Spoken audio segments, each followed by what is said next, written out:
All right. Hi, everyone. Thank you so much for joining us today with Red Clover Reader and our author interview today with Helen Hipp. She is the author of Rosie and Friends, One of a Kindness, that is on our online database, Red Clover Reader, the value-based and diverse place for children's literature. I'm Maria. Thank you so much for joining us today, Helen. Oh, thank you for having me. Thank you very Yeah, much. of course.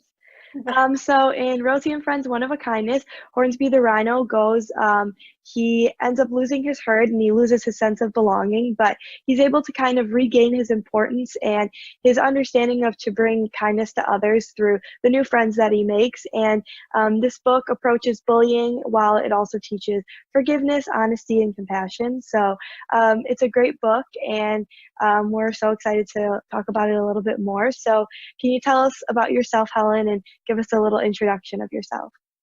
Sure. Well, my name's Helen Hipp, and really do appreciate the opportunity to talk with you today. Thank you so much.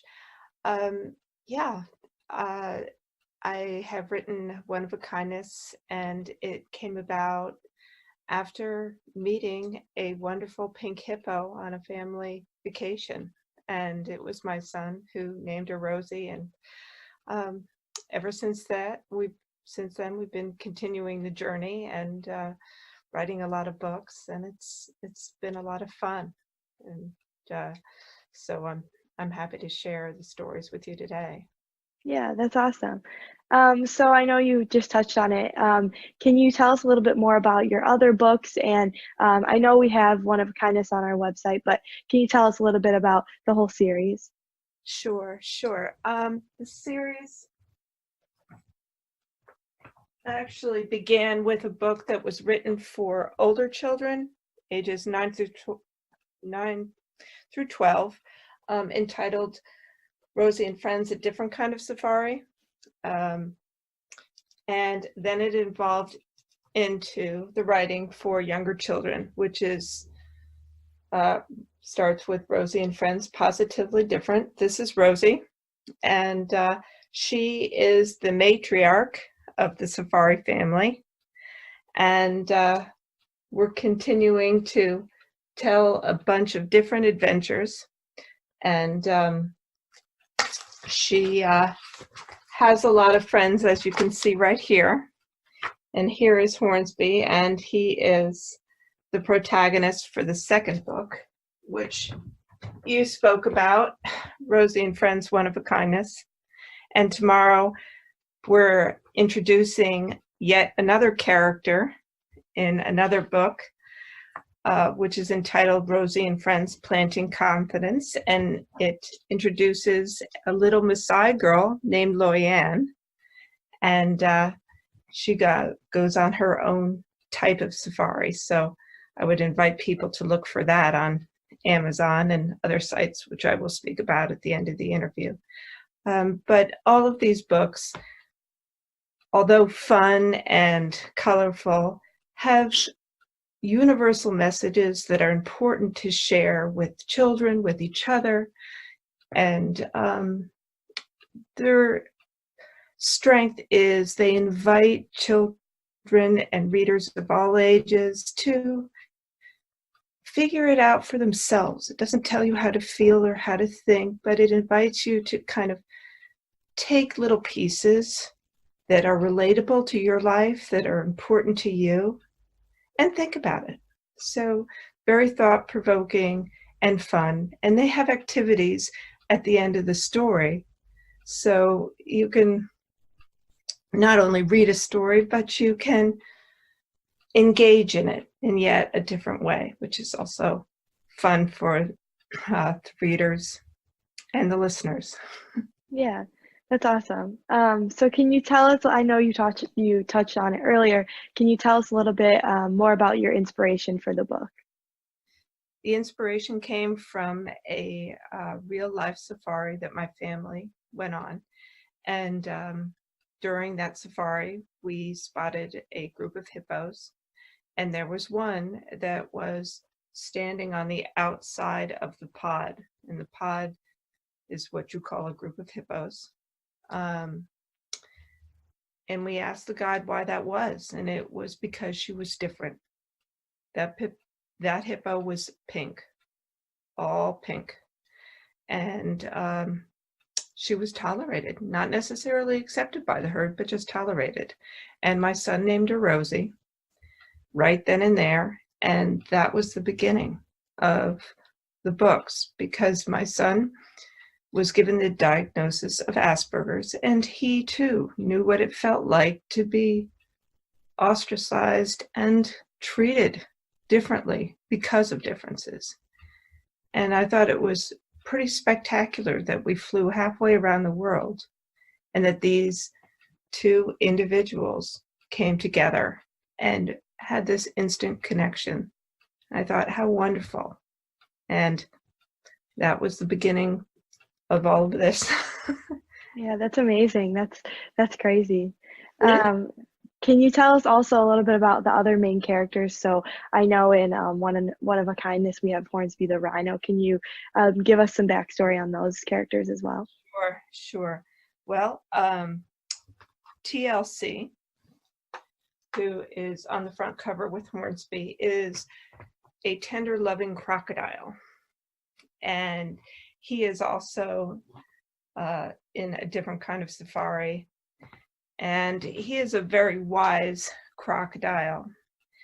And he invites readers to think about whether or not what they're seeing is really what it appears to be. Because let's face it, when you think of a crocodile, most people think of a gnashing teeth and something they need to keep away from. But TLC is not really that way.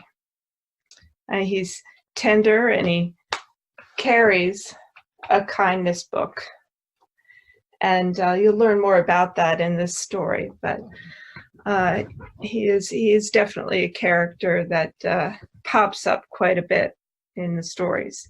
Hornsby is a rhino who starts out with a very tough kind of skin, and he believes he has to be tough to be a rhino. And through accidents and choices, he learns a very different lesson. And he learns about kindness, and he learns more than just being nice. He learns that kindness has a lot more to it than that, than just saying please and thank you.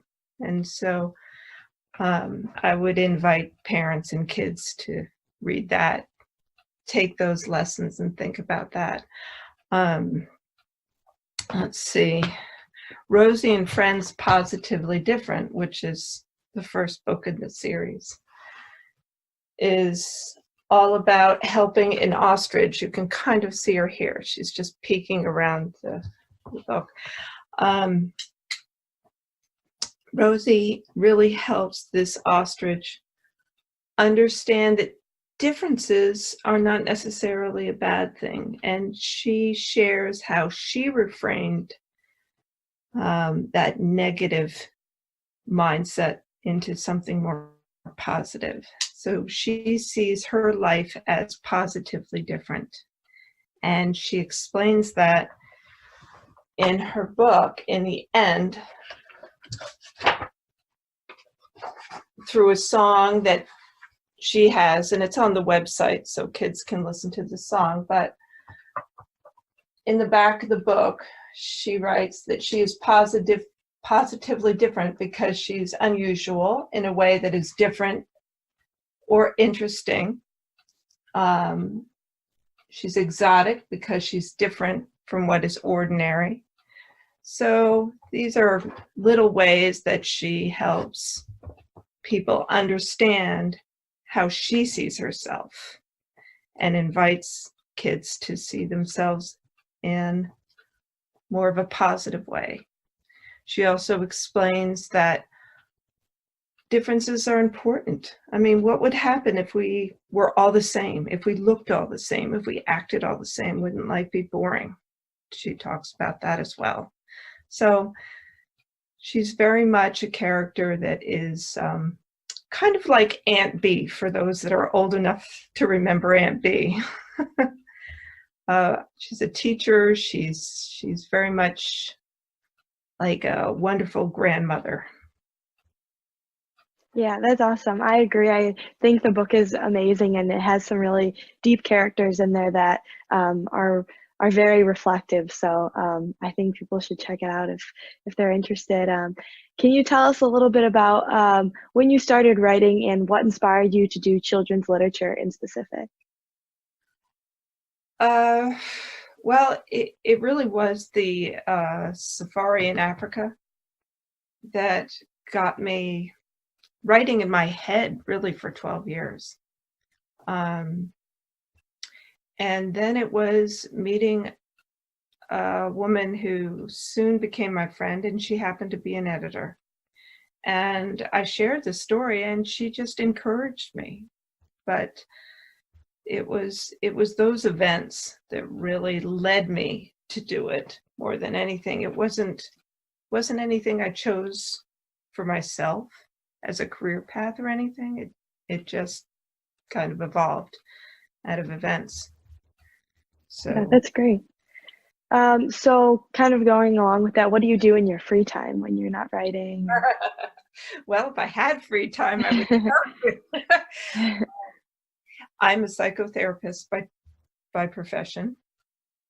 I also am almost 60, so I'm headed towards retirement. And I like to horseback ride and horse camp, so I'm very busy with my horses. Yeah. And I'm a grandma, so I have grandbabies and children and husband, and so all of that keeps me very, very busy. Yeah, that's a lot. So who is your ideal reader for Rosie and Friends and the whole series in general? The ideal reader for Rosie and Friends is a parent and educator who really enjoys reading aloud to a child, just looking for a book that is going to, I guess, help a child understand and value their own uniqueness, as well as help them see that in others, see that value. So that would be my ideal reader. So kind of going along with that, if someone was on Red Clover and they were looking through all the books that they had available to them for reading, what is your ideal pitch to someone to say, hey, you should read Rosie and Friends, One of a Kindness? Oh, well, I personally think everybody should. I would say if you're looking for a book that is inspiring and engaging, if you're looking for a picture book with some fabulous illustrations, which I have to say, Taryn Cuzzy does an amazing job for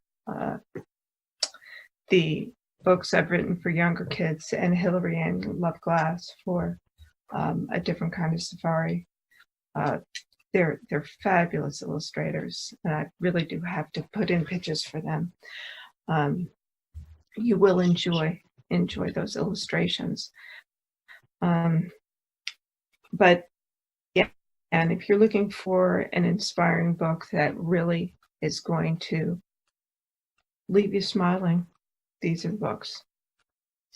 Yeah, I agree. They are inspiring, and they leave you feeling like you read something that was meaningful, which is the most important. Yeah.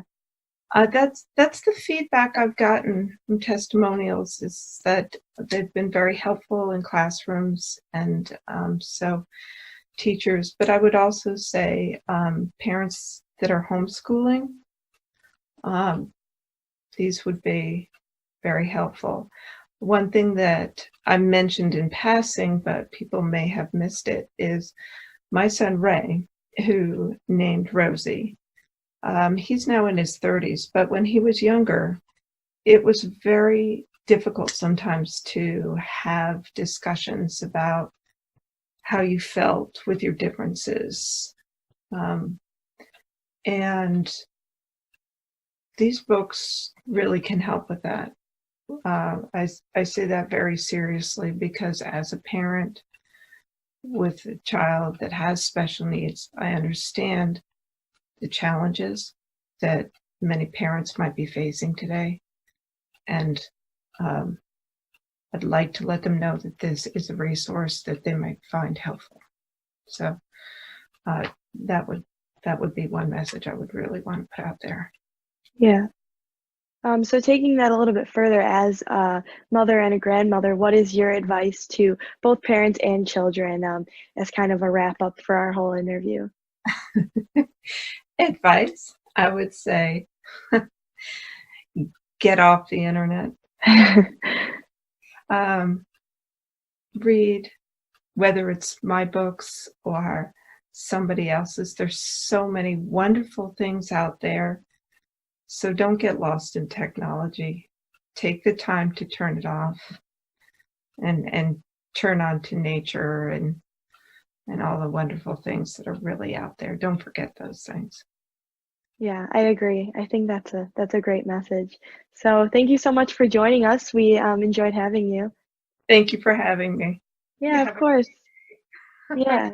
All right. So thank you everyone for joining us. This is Helen Hipp with Rosie and Friends, One of a Kindness, which can be found on our site, Red Clover Reader, the online database for value and diverse literature for children. I'm Maria, and thank you so much for joining us today. We hope you enjoy.